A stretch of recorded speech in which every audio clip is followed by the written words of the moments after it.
Hi guys, it is time to do some tutorials and to take a bit of a break from camera reviews. For the first video I will make waterfall photography tutorial. Today I am headed to a local waterfall which I haven't visited in 3 or 4 years, which is a shame, since it is easy to access and usually rather devoid of other visitors. And this is actually my first advice in getting a good landscape shot. Pick a location not visited by countless hordes of tourists. Chances are high you will end up with images from location not many others have visited. Actually, it would be best to come during work days if possible. The less people are around, the easier it will be for you to slowly set up your tripod and try various framing ideas without anyone ending in your images or you in someone else's. Let's see what kind of gear you need for a good waterfall image. A camera, preferably with wide-angle lens, a tripod, circular polarizer and ND filters. It would be also wise to have a remote timer, since most cameras don't have longer than 30-second exposure, and depending on lighting situation, you might need more than that. First thing to do when you arrive on location is to submerge the beer in water to cool it down. Landscape photography is usually best with a diffused soft light. That means you should come at dawn, dusk or during the day when it's cloudy. Depending on the scene you might get away at any time of day. For example, this particular waterfall for the most of the day is in shadow, so I have uniform light to work with. Although sunlight patches or the sun itself in the frame can make even more stunning results, it will require bracketing and good post-processing skills due to extreme exposure differences. For beginners, try to avoid that.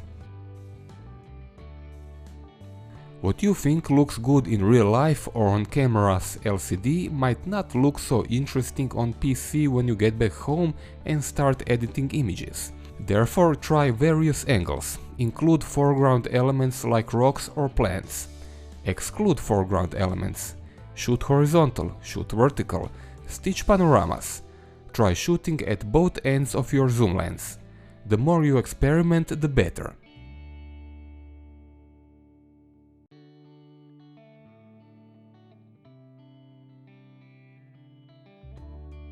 This small rock in the middle doesn't look impressive so close to the waterfall, but when shot at extreme wide angle it works out quite solid.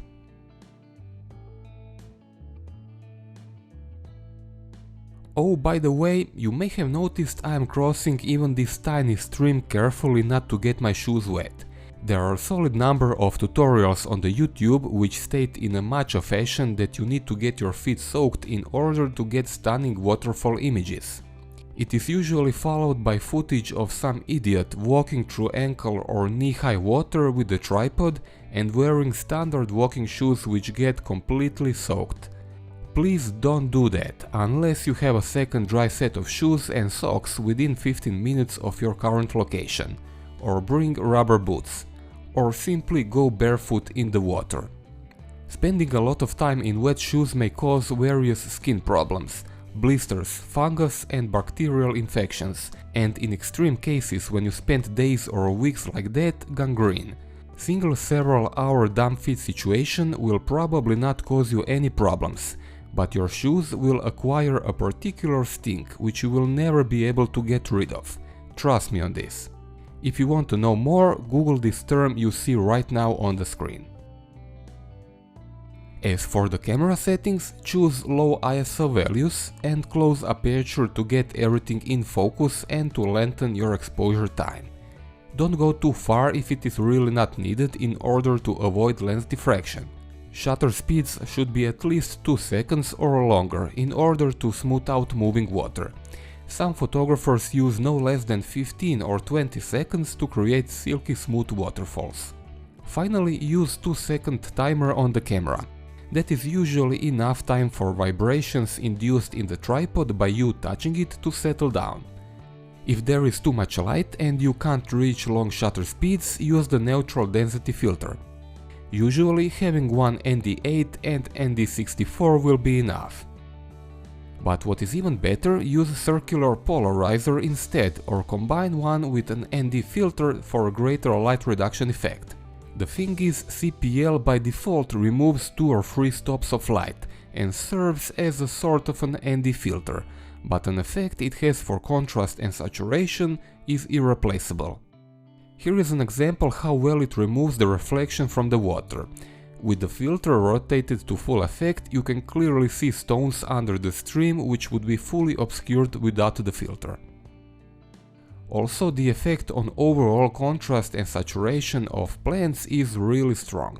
Landscape photography without the polarizing filter is like hitchhiking across the galaxy without your towel. You need to have your polarizer at hand.